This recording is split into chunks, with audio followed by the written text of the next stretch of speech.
ఈ నెల 5వ తారీఖున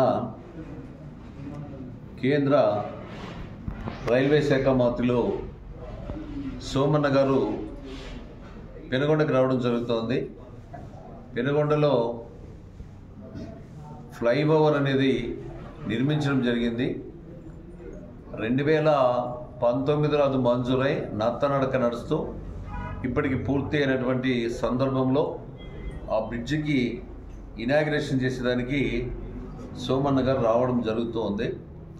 అదేవిధంగా మన ప్రాంతంలో 2018-2019లో చాకర్లపల్లి దగ్గర బ్రిడ్జ్ మంజూరు చేయించాం. కానీ అది అర్ధాంతరంగా ఆగిపోయింది. దానికి కారణం మనందరికీ కూడా తెలుసు.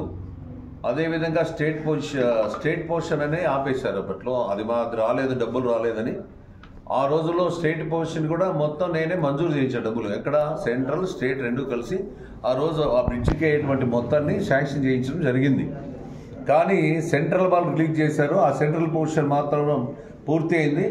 జగన్మోహన్ రెడ్డి ముఖ్యమంత్రి అయిన తర్వాత స్టేట్కి సంబంధించినటువంటి స్టేట్ షేర్లు ఇవ్వలేకపోవడంతో అది ఆగిపోవడం జరిగింది. అదేవిధంగా ఈరోజు కేంద్ర రైల్వే శాఖ మంత్రులు కలిసి విజ్ఞప్తి చేయడం ద్వారా అది కేంద్ర ప్రభుత్వం నిధులతోనే అది పూర్తి చేయించడం జరుగుతుంది తొందరలోనే హామీ ఇవ్వడం జరిగింది. దాన్ని కూడా ఆ రోజు సోమన్న గారిని అక్కడ తీసుకెళ్ళి అది కూడా చూపించడం జరుగుతుంది. చాకర్లపల్లి చూసాక మాత్రం కొంతే కనపడుతుంది. అసలు ఆ బ్రిడ్జ్ రూపురేఖలు ఎట్లున్నాయంటే మనందరికీ తెలుసు. అటు ఇటు మాత్రం అయిపోయింది తప్ప మధ్యలో అయిపోయింది, అటు ఇటు గ్యాప్ ఉంది. దానికి కారణం రాష్ట్ర ప్రభుత్వం వైఫల్యం గతంలో. ఇప్పుడు దాని మీద యాక్టివ్గా దాని మీద ఇది చేయడం జరిగింది కాబట్టి తొందరలోనే అది కూడా పూర్తి చేయించడం జరుగుతుంది.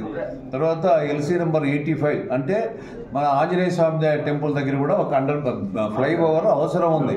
ఎందుకోసం అంటే ఇప్పుడు ఇక్కడ మాత్రం ఈ ఫ్లైఓవర్ వచ్చేసి అక్కడ ఫ్లైఓవర్ లేకపోతే తర్వాత అది 20 నిమిషాలు 30 నిమిషాలు ఒక్కొక్కసారి ఆగిపోయేది ప్రమాదం ఉంది. దాన్ని కూడా గుర్తించడం జరిగింది. దాన్ని కూడా ఇమ్మీడియట్గా మంజూరు చేసేదానికి ప్రయత్నాలు జరుగుతూ ఉన్నాయి. ఇది ఒకటి.